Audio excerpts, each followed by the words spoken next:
Aqui no livro de Jeremias 7, o Espírito Santo, o próprio Deus, ele fala com o profeta e diz assim para o profeta: palavra da parte do Senhor foi dita a Jeremias. E ele disse ao profeta: ponte à porta da casa do Senhor e proclama ali essas palavras. E dizei: ouvi a palavra do Senhor, todos de Judá, vós os que entrais por essas portas, para adorardes ao Senhor. Assim diz o Senhor dos Exércitos, o Deus de Israel: emendai os vossos caminhos e as vossas obras, e eu vos farei habitar neste lugar. Ponto. Primeira coisa, veja que interessante. Deus mandou o profeta à porta do templo. E aí você pensa, meu Deus, mas não era para Deus mandar o profeta na porta de um prostíbulo? Na porta de um bar? Sei lá, de um lugar onde se pratica a perversidade? Não era para Deus mandar o profeta ao lugar que ali a gente já sabe que as pessoas estão ali fazendo o que não deve? Por que Deus mandou o profeta à porta do templo para falar com aqueles que estavam indo adorar a Deus? Por quê? No versículo seguinte diz, Deus fala: ouvi vós. Deus continua: assim diz o Senhor: emendai os vossos caminhos e as vossas obras, e eu vos farei habitar neste lugar. Não confieis em palavras falsas, dizendo: templo do Senhor, templo do Senhor, templo do Senhor é este. Mas se deveras emendardes os vossos caminhos e as vossas obras, se deveras praticar a justiça cada um com o seu próximo, se não oprimir o estrangeiro e o órfão e a viúva, nem derramar sangue inocente neste lugar, nem andar após outros deuses para vosso próprio mal, eu vos farei habitar neste lugar, na terra que dei a vossos pais, desde os tempos antigos e para sempre. Eis que vós confiais em palavras falsas, que para nada vos aproveitam. Que isso, diz o Senhor: furtai e matais, cometeis adultérios, jurai falsamente, queimais incenso a Baal, andai após outros deuses, que não conheceis, e depois vinde, e vos ponde diante de mim na casa que se chama pelo meu nome, e dizei: eis que estamos salvos, sim, só para continuardes a praticar estas abominações.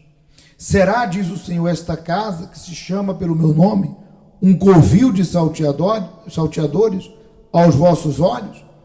Eis que eu mesmo vi isto, diz o Senhor. Ponto. Olha só.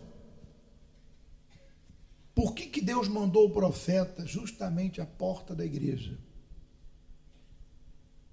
A porta do templo, para falar com aqueles que entravam no templo para adorar a Deus. Porque Deus viu que aqueles, não todos, mas a grande maioria, que entravam às portas da igreja e que supostamente estavam adorando a Deus, Deus viu que eles não eram sinceros com Deus. Eles não eram verdadeiros. E veja se você entende. Quando uma pessoa está lá fora no pecado, condenada, e ela ouve falar de Deus, e ela vem à igreja, ela tem um encontro com poder, cura, libertação, como aconteceu com os testemunhos. E ela depois recebe o convite de Deus para abandonar os seus pecados. Então ela está tendo a sua primeira chance. Como eu tive, como você teve. Ela começa a descobrir que Jesus é o caminho, a verdade e a vida. que Jesus não é um Deus morto, pendurado no madeiro, que ele é vivo, ele ressuscitou. E ali a pessoa toma a sua cruz e decide seguir Jesus. Então ela foi salva das trevas para a luz. Ela teve a chance dela. Agora, meu Deus, e quando a pessoa está dentro da igreja e ela já sabe de tudo isso e ela continua no pecado, então ela vai ser condenada dentro da igreja. Veja que em momento algum, nessa palavra, Deus condenou aquelas pessoas. Pelo contrário, ele estava tão preocupado por elas, que ele mandou o profeta na porta do templo tentar alertá-las para que elas não continuassem sendo quem elas eram. Deus em momento algum disse: vocês não prestam, eu não quero vocês, você não tem jeito, de forma alguma. A primeira palavra que Deus usou na boca do profeta foi: emendem os seus caminhos, se consertem comigo, para que vocês habitem feliz na terra. Porque a primeira característica da quebra de aliança, a primeira característica da falta de paz naquela nação, naquele povo, era por eles não estarem em aliança com Deus. Aí vinha a peste, vinha o inimigo, tudo começava a dar errado. E é o mesmo que acontece dentro da igreja. A primeira característica de uma pessoa que está na igreja, mas não é sincera, não se entregou, não é verdadeira, ela só tem paz na igreja. Da porta para fora, dentro dela, é uma depressão, é um inferno, é uma tristeza, ela é deprimida, ela é angustiada, ela é infeliz. Mas isso não é porque Deus não quis entrar, não é porque Deus não quis mudar, é porque ela luta contra Deus, ela resiste, ela mantém o seu ego, o seu orgulho, ela não se rende, ela não admite seus erros e o abandona e faz uma aliança com Jesus. Então, enquanto está aqui, testemunho, oração, palavra de fé, o homem de Deus passando espírito, é a bênção, é a cura, é o Espírito Santo envolvendo aqueles que aqui estão, ela está em paz. Terminou o culto, ela sai, porta para fora, já vem a tristeza. Porque Deus não consegue entrar, porque ela não deixa. E Deus falou 2, 3 vezes: emendem o seu caminho, se consertem comigo. Quer dizer, Deus está buscando o perdido, mas tem perdido que quer continuar perdido. Deus está buscando. Lembra do caso do senhor que teve um infarto? O senhor que ficou em coma e que se viu no inferno? O que o Espírito Santo trouxe à consciência dele? Eu não sou o primeiro. Você deixa de ir à igreja, deixa de me buscar por causa do teu time de futebol. Você diz com os lábios, veja que eles iam adorar a Deus com a boca. Vocês dizem que me amam, que me adoram, mas eu não sou o primeiro. Eu só sou o primeiro por ocasião. Quando a ocasião convém, eu sou o primeiro. Mas quando a sua ganância, seu egoísmo, sua vaidade, sua fraqueza, seus desejos querem, você me deixa por último. Ele entendeu que ele tinha maus olhos para os obreiros. De repente você está aqui na mesma condição. Se o obreiro errou, esse é problema dele com quem? Porque ele é humano. Mas de repente você tem maus olhos e julga que todos são iguais. De repente você está aqui e tem maus olhos para o pastor, maus olhos para o altar, maus olhos para o voto, maus olhos para a fidelidade. E você até vem, você até faz por fazer. Faz e de repente nem cumpre. Faz e de repente joga de lado. E o Espírito Santo fez ele entender isso. Que ele era um religioso na igreja. Ele não amava a Deus. Prova que ele deixava Deus em segundo quando sua vaidade e suas necessidades pediam. Ele tinha maus olhos. O que ele fazia era por pura obrigação. Veja que Deus sonda a mente e coração. Deus disse: vai lá, Jeremias, fala para esse povo que eu estou vendo tudo. Eu vi, ninguém me contou. Deus sabe, você pode me enganar. Terminando a reunião, você pode chorar suas mágoas ali e pedir uma oração. Mas Deus sabe se você está aqui e você não quer se entregar, não quer obedecer.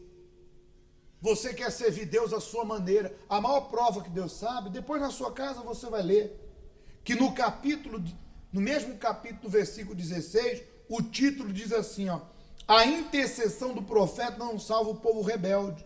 E Deus diz assim, ó, tu, pois, no versículo 16, não interceda por esse povo, nem levante por eles clamor ou oração, nem me oportune, porque eu não te ouvirei. De repente você pensa assim, eu estou mal, mas eu não quero me consertar, mas eu vou lá pedir uma oração. E aí Deus vai considerar a fé do pastor, não vai. Sabe por que Deus não vai? Deus só considera a minha oração, a minha fé, quando a pessoa chega aqui perdida, ela não sabe o rumo, e a gente ora por ela, o Espírito Santo usa a nossa fé para ajudá-la, mas depois que a gente mostra o rumo para ela, ela tem que andar com as próprias pernas. Eu não sei, mas Deus está vendo. E de repente eu já orei por tantas e tantas pessoas, que o problema dela não é o diabo, porque o diabo já foi vencido há muito tempo. O problema dela não é o problema, o vício, um marido perturbado. O problema dela é que ela é uma dura de coração. Ela é egoísta. Ela quer tudo do seu jeito. Igual o senhor do testemunho. 2 anos esquentando banco na igreja, pastor.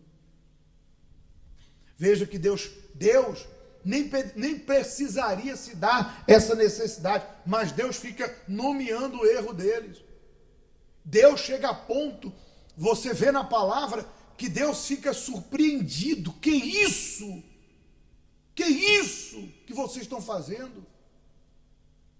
Vocês mentem, adulteram, vocês adoram outros deuses, vocês juram falsamente, me prometem um monte de coisa e não me cumpre, e depois vocês vêm aqui como se nada tivesse acontecido. Senhor, te amo. Que isso? Vocês estão pensando que minha casa é o quê? Tamanho desrespeito, tamanha falta de consideração, de temor com as coisas de quem? Mas de repente, você está igual o senhor, repito, que infartou. Você de repente está pensando que eu quero que você seja o que eu quero. De repente você está pensando que eu quero que você mude porque é a minha vontade. A pergunta que eu lhe faço é, sua vida vai mudar o que na minha? Você não quer Deus, vai mudar o que na minha? Aí você diz assim, mas se eu for um bom membro eu vou ajudar a igreja. Mas e aí? Eu não estou aqui para que você ajude a igreja? Mas se eu for um bom membro eu vou contribuir mais. Eu não estou aqui para que você contribua. Eu estou aqui para pregar a palavra. Quem crê, vai. Quem não crê, fica. Se sua vida muda ou não, a minha não muda em nada. Até porque a minha salvação depende da minha fé. Então, por favor, pelo amor de Deus, emenda o teu caminho com Deus. Se humilha. Agora, na hora da busca, se derrama diante de quem? De Deus. Se você estiver preocupado com o horário, já pode ir, vai com Deus. Mas se você quer buscar, derrama a tua vida diante dele. Deus não condenou. Ele disse o quê? Se conserte comigo. Se conserte comigo. Que eu vou te fazer feliz nessa terra. Amém?